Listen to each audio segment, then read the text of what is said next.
5, 4, 3, 2, 1. Boom! Good afternoon. Happy Monday to you. Thank you for joining us today here on What's the Buzz. Wow. It is buzzing, no doubt. So, yeah, we are a little late getting to our show today, and we're going to get into why. No worries on that. And I do apologize for getting the show out late today, but there is quite a story behind why.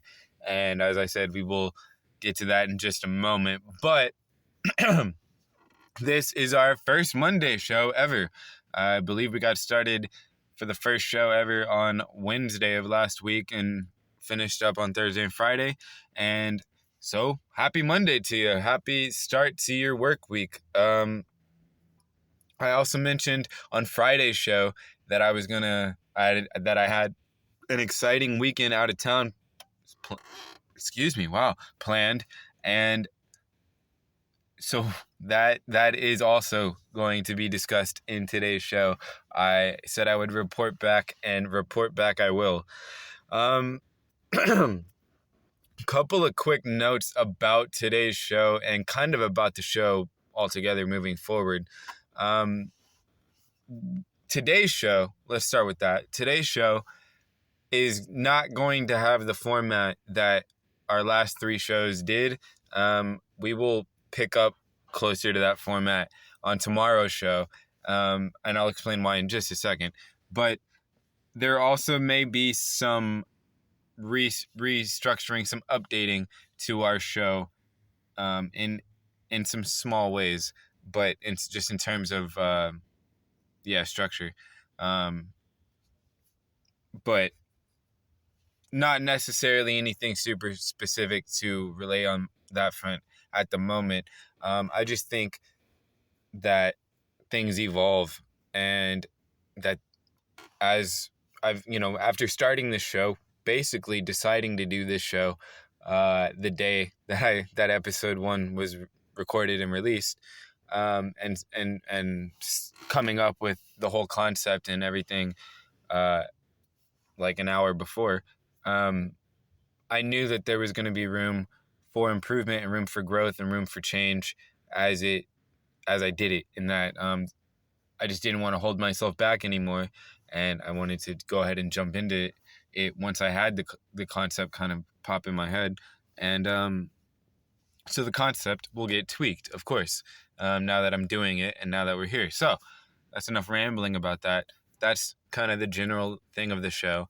But today's show, there kind of is no format. Today's show is basically story time, because I have at least 2 main stories about one about this weekend and one about today, like I mentioned. And I want to be able to tell these stories, in full. And I think they require sort of some background and all of that. So that I didn't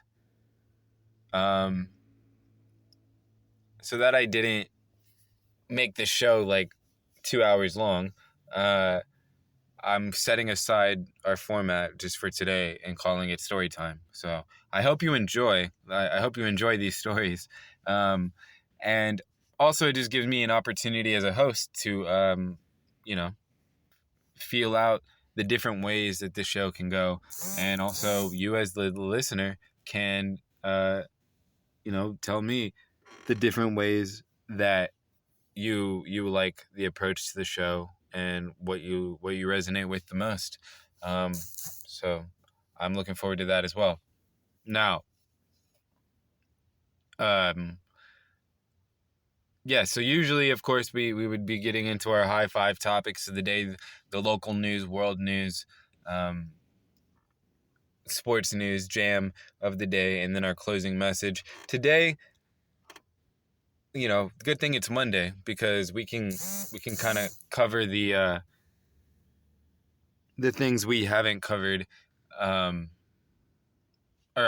we can cover the news of the day to all throughout the week, if there is anything that we didn't cover today. So yeah, so stay tuned is all I'm saying. But I'm going to start today's show with this. I'm going to just get into the first story that I want to tell, which is why the show is delayed today. It's not as, in depth or long of a story as what happened over the weekend. So it's a good intro to this story time episode. So I appreciate you joining us. It was a fairly clear, really cool evening here in Austin. And overnight, I believe around the midnight hour, after midnight, we're supposed to get some rain. So as we mentioned on Friday, some rain chances were coming up early in the week, and here they are, and it's our best rain chances of 2023 so far. So that's some exciting stuff. Hopefully our Mother Earth gets some hydration tonight, and a solid one. Stay safe out there, of course. Drive well, and appreciate what we have. So earlier today, about a couple hours probably before the show is normally released, we usually release our show at 3:33, and so to help prepare for the show, I went by HEB and I was filling up my water jugs because I've mentioned before, I drink about 2 gallons a day, and both my gallons were empty. So I knew that I needed some hydration before I was gonna go talk for about an hour. So I arrive at HEB and I'm walking to the little water thing, and I get to the water dispenser thing, which is outside the store on the side, and at about the time that I set my water jugs down and I turn and I see this dog. um it wasn't sprinting. It was just very, very quickly, lightly on its feet, like strutting, very swiftly and quickly, um, past me. It had already passed another person, and basically goes straight to the doors of HEB, and them being automatic doors, they were closed, and she looked in, and then they opened, and then she ran in. And then just like she was running outside, she ran into HEB, um, straight to an aisle, and then was like, I gotta pee. So she peed for quite a while. And then she booked it straight to the produce. And basically, once she got to produce, she got pretty uncomfortable and she crawled under the produce section and was hiding kind of under where they store their crates and stuff and boxes. And so I saw all this because I followed her in once I saw that she had entered the store, and um, began to try to, so basically the dog was very scared, very shy, um, seemed like it had been out for a while. It was thirsty and hungry and not super approachable. Very sweet dog, I could tell, but very scared and did not trust anybody or anything. And so she's under the thing, and eventually, so long, how it goes.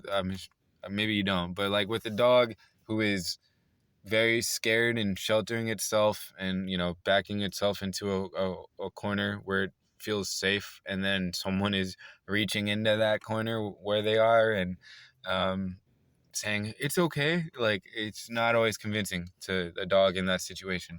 And so a while of that, and obviously the store knew, so 8 employees started.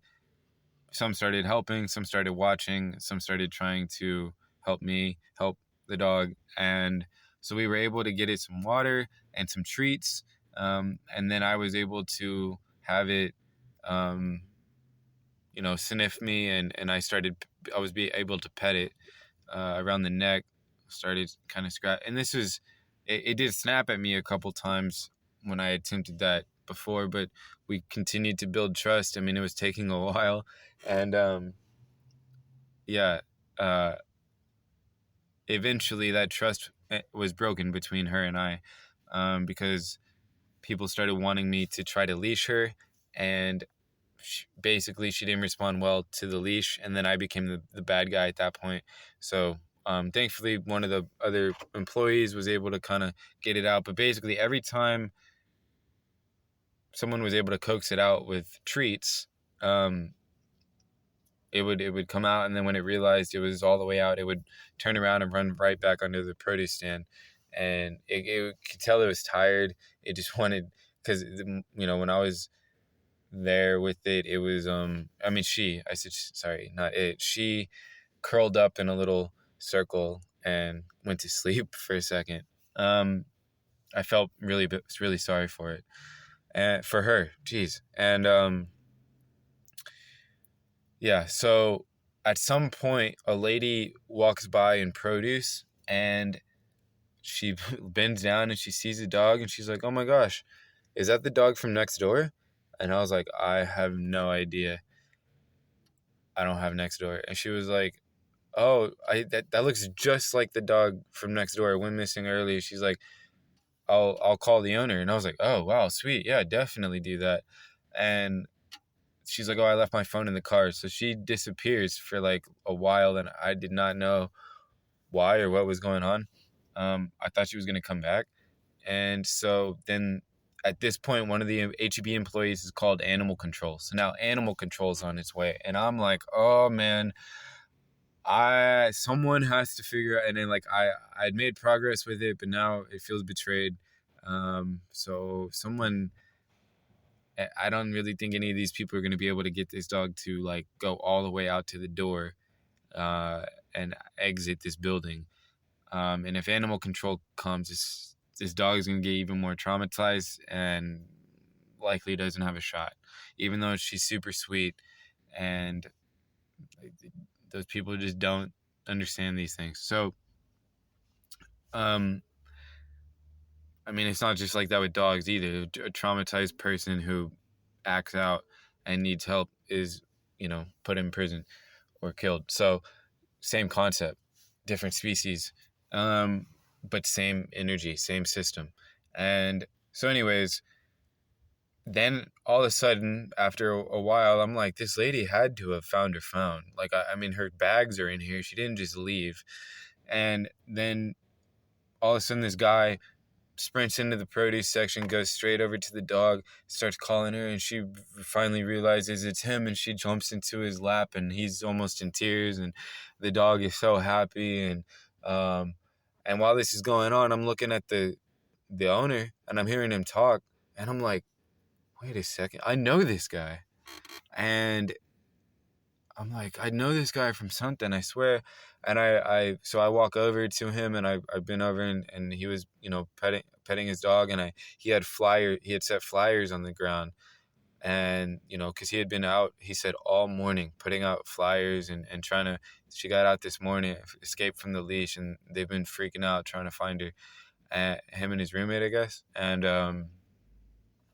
yeah, so I look at the flyer, and I see, it says contact Keith, and I'm like, Keith. And I look up at him, and I'm like, Keith. I was like, hey man, I know you.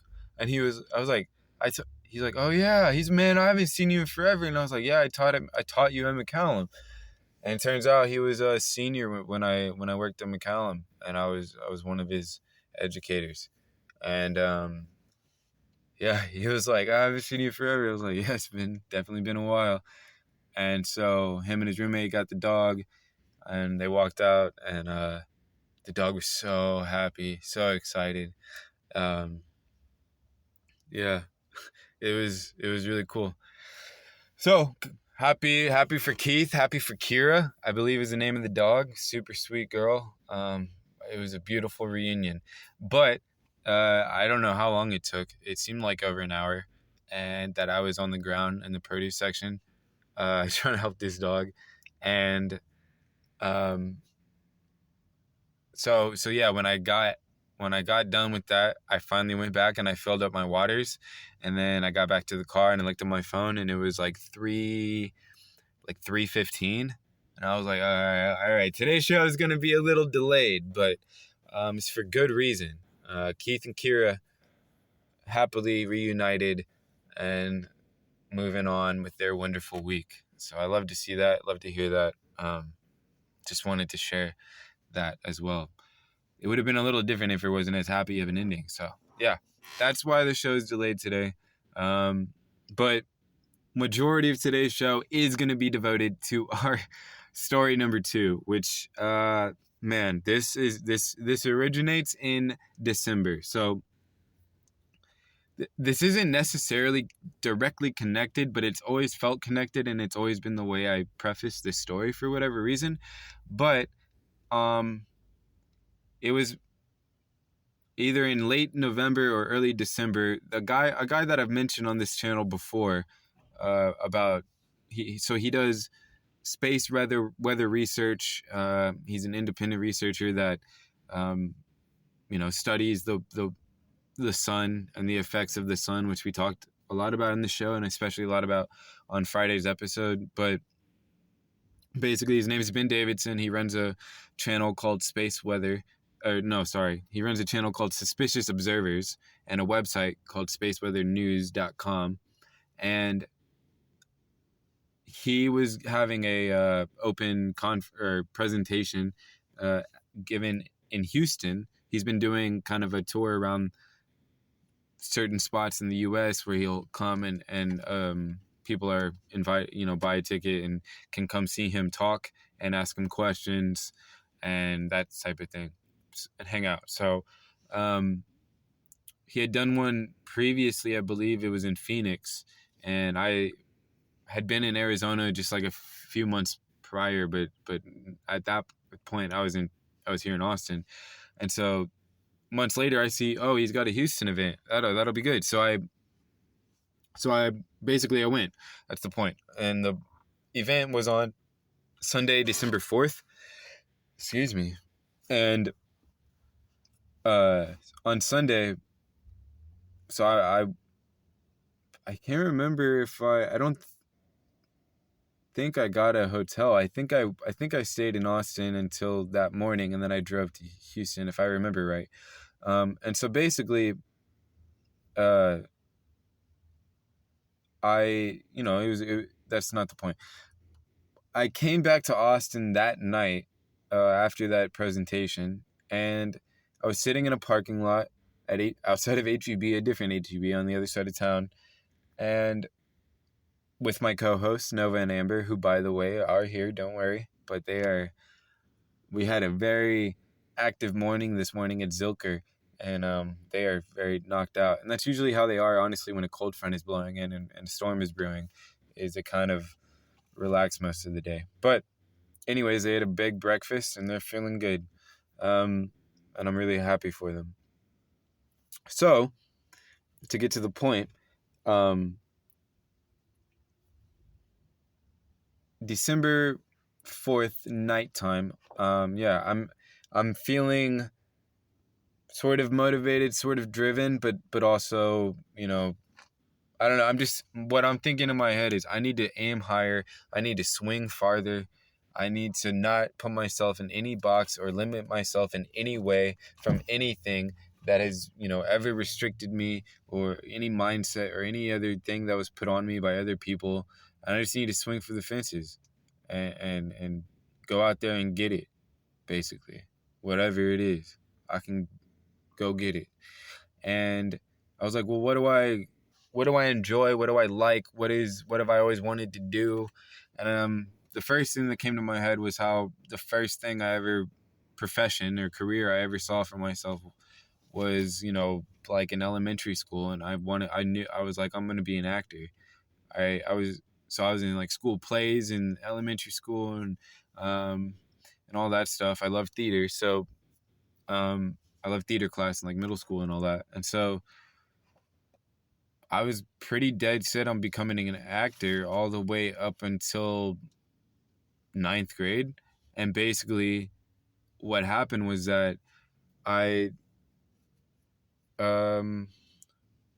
8th grade, I'm sitting in English class, like pretty late in the year, and people are talking about how they've been doing the, what is it called? The application for the Fine Arts Academy here at McCallum High School in Austin, which is it's a school, it's a high school, and then it's a Fine Arts Academy, and you got to apply, and you can be a theater major, band major, arts major. So, basically the whole reason I had gone to the middle school I went to 3 different middle schools, but I finished as 7th and 8th at the same one, split the semester of 6th grade at 2 different ones. But the reason I had chosen Lamar was because it fed into McCallum, and the reason I wanted it to go to McCallum was because their Fine Arts Academy to be a theater major, to start my path to being an actor. And so I'm sitting in 8th grade English year, and the kids are talking about it, and someone in front of me or something is like, yeah, since the deadline's tomorrow. And I'm like, what? I wasn't participating in the conversation, but I heard that, and I'm like, wait, what? Did you say the application's due tomorrow? And they were like, yeah. I was like, oh man, I didn't even start yet. And they were like, oh dude, it takes weeks. Like, you can't. And I was like, oh, okay. And so I still ended up going to McCallum, and my 9th grade year I find out, well, you can apply at the end of your freshman year and enter the academy as a sophomore. And I was like, oh sweet, I'm worrying about nothing. Like, that's perfect. The thing is, I took theater my freshman year. I enjoyed the class. It wasn't for me. Like, it wasn't my path. And I started feeling that once I was exposed to it on that level. And my freshman year, I tried out for one play, and I shouldn't have been cast, and I wasn't. I was just very uncomfortable, unconfident. It was like, it's like a kid who dreams of playing basketball, and then gets signed to a team, or gets recruited to a team out of state, and he goes and he's against a bunch of people who he feels are better than him, and like have been more prepared for this, and he gets homesick, and it's like, maybe this isn't for me. So that's kind of how it felt, where I was like, oh, like, I don't know, I feel less than. And that's because of me. It wasn't anyone else's. It was just, I had to grow more, and I wasn't ready for it. And so then I was like, wow, yeah, I missed the deadline for a reason. And I never entered the academy. I never applied. I never auditioned for another school play. But I did take songwriting class my sophomore year, because at the end of 8th grade, I had written my first song for a school project. And so I became a musician accidentally, and a songwriter, and I was in every school show nearly, and that's kind of what got me into music. But the story gets deeper because of the fact that once I looked up, so I looked up Austin, or like area auditions for acting stuff, while I'm sitting in this HEB parking lot, having come back from Houston on December 4th, and I don't really see anything, in the area. I saw a couple of things that like had already happened and were passed. And then things I did see like cost money to take part in. And I was like, well, I don't have money, so I can't, spend money to get money. So, I moved on from that very quickly, like in less than 5 minutes. The story that I just told about how I basically stopped pursuing acting was longer than how long I spent looking for acting gigs, or tryouts or auditions or whatever. So basically, my mind immediately went to, well, I've always known I can play quarterback at the highest level, and I've never been given the opportunity. I have always been able to sling the football. I got good footwork. I'm in the best shape of my life, so I can just continue to get in better shape. And I'm like, why not just like find, some football thing to be a part of? And So I'm thinking like, I don't know, I may see some rec league or something and whatever, move on. And I search, football tryouts, and one of the first things that comes up is the United States Football League, US, or no, not the. This is the thing. It was the UFL, the United Football League, saying it's returning. It's been around since the '60s. It's took a hiatus from around 2012, and now they're coming back for a spring season, and they're having open tryouts. So I'm like, wow, I did not think this was even a possibility or existed. I'm going to be the first person to never play a down of football, take a snap in a football game until going pro at 27. I was convinced that I could do that. And the reason I didn't play in high school and stuff is because my stepmom basically didn't allow it. And even when some people tried to help me and were going to train me and get ready for high school ball, years later, I discovered that she emailed them behind my back and told them I was mentally ill and he needed to stop and that I couldn't play. And so I never did. So I never played. I was cleared to play medically and all that, but never did. So it's always been something that I was like, man, if I ever got the chance, well, not that I ever got the chance, but that I just thought it was done. And then when this popped up, I was like, wow, this is it. So I spent basically a month so they said they were having 2 tryouts, one on December 10th and one on January 21st. December 10th was 5 days away. And I was like, by the time January 21st comes, I have no idea where I'll be, if I'll even make it to that point. So I'm going to choose the December 10th one. And I'm going to make sure I do whatever it takes to be ready in 5 days.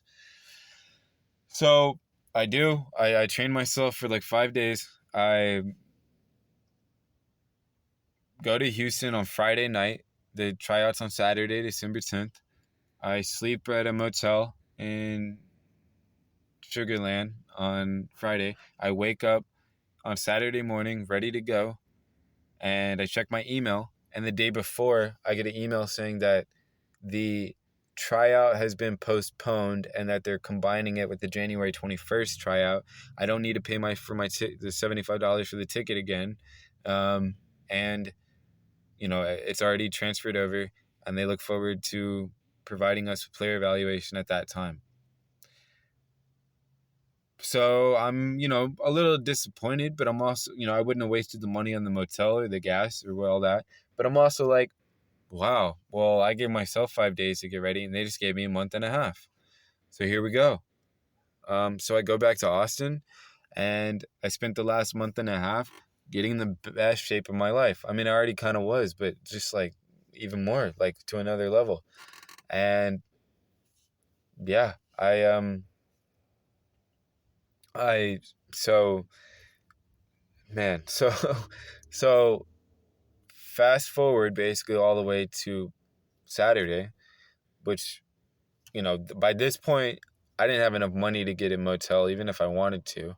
But I also was like, well,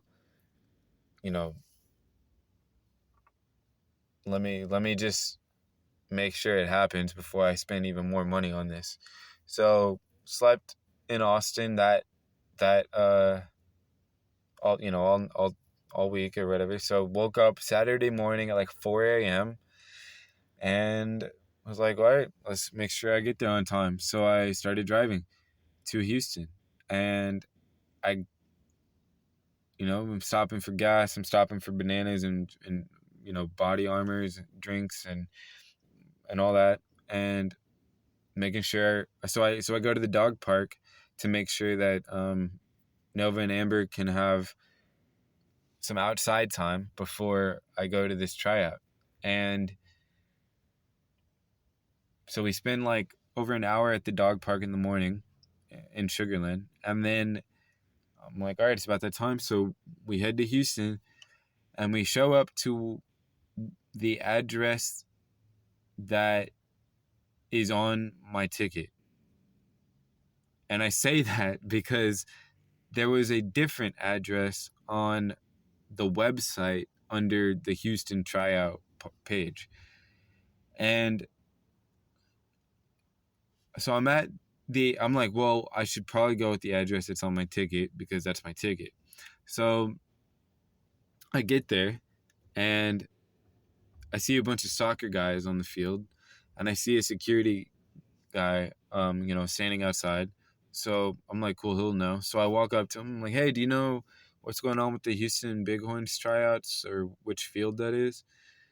And he's like, no, I don't know nothing about that. And he like looked at his phone, he looked at the fields, and he's like, no, that's academy games all day, talking about soccer. And he's like, and this is soccer, and this is soccer.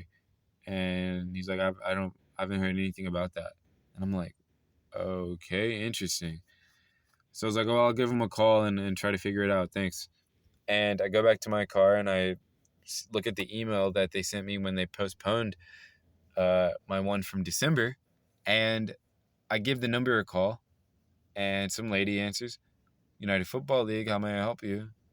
And I say, hey, trying to I'm here for the Houston Bighorns tryout, and I just don't know if it's being located exactly. So she's like, oh, I'm not sure. So let me take your name and number, and I'll have someone reach back out to you. I was like, okay.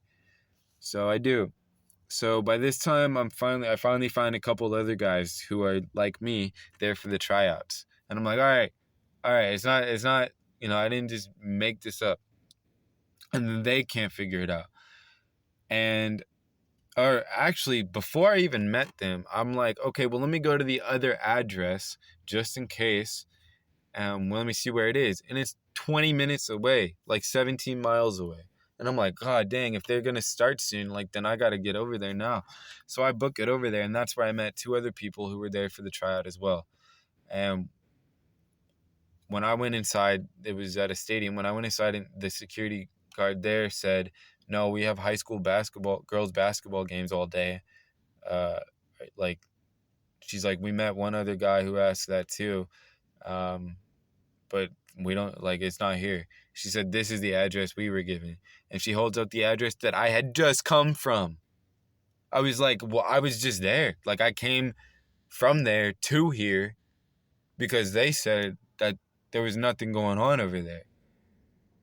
And she was like, that's messed up. And I was like, yeah. So then, me and about three other guys, which turns into four other guys, are sitting outside trying to figure out what to do. And one of the guys tells all the other guys, hey, it's at the other one. So all of us get to the other one. And when we're at the other one, no one knows what's going on.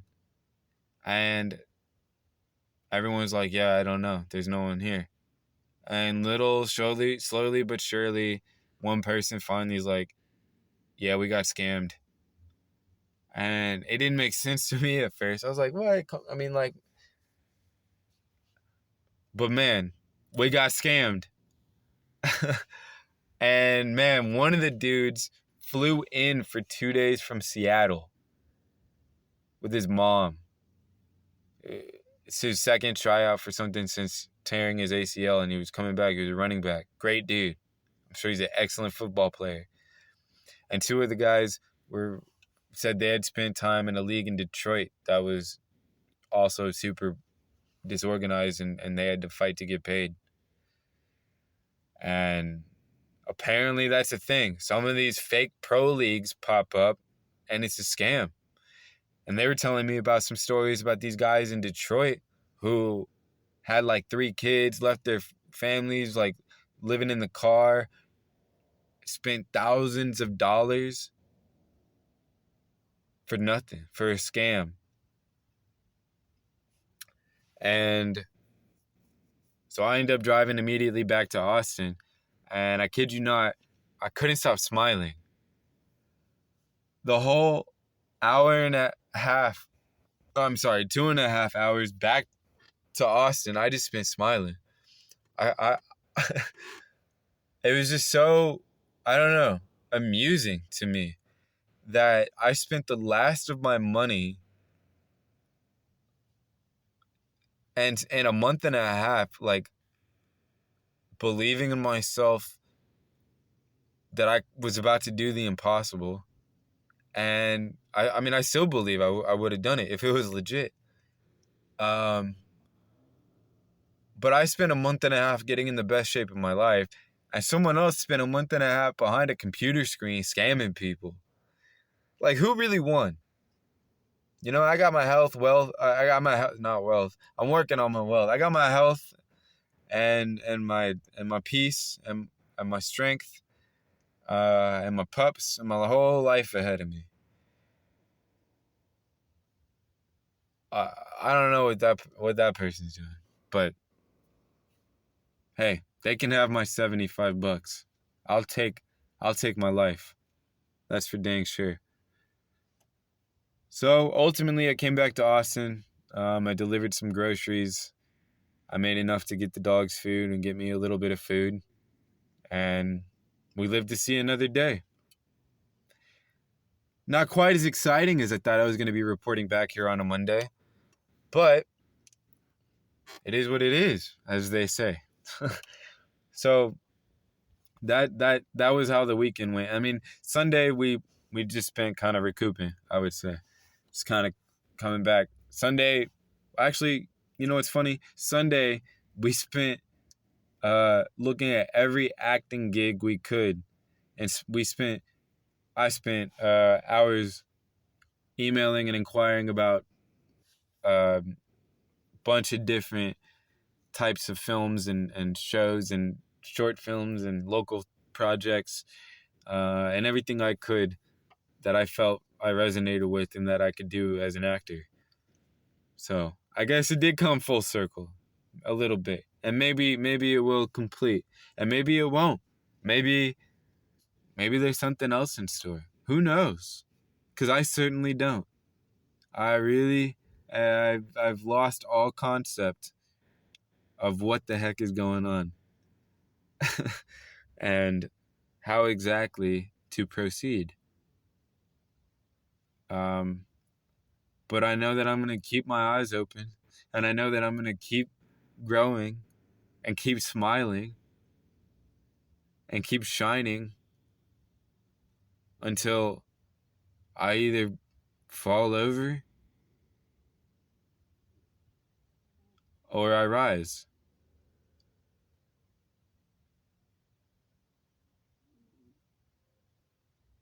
That's going to do it for today's show. I appreciate you joining us here on What's the Buzz? Little bit of a different format and type of show today. But regardless, I appreciate you listening. We'll return to some normalcy tomorrow for the Tuesday edition. But for now, have a wonderful Monday and a beautiful week ahead. Thank you so much for joining us. I am Beami. You can follow me on Instagram at Beami Music. You can find my YouTube channel at Beami Music, and my website, beami.earth. That's BEAMI.earth.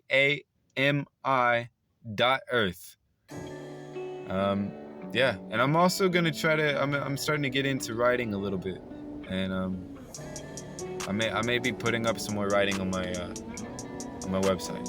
So, on behalf of Amber and Nova, this is Beami signing off. We appreciate you, and we'll catch you tomorrow. Peace, love, and light. Good night.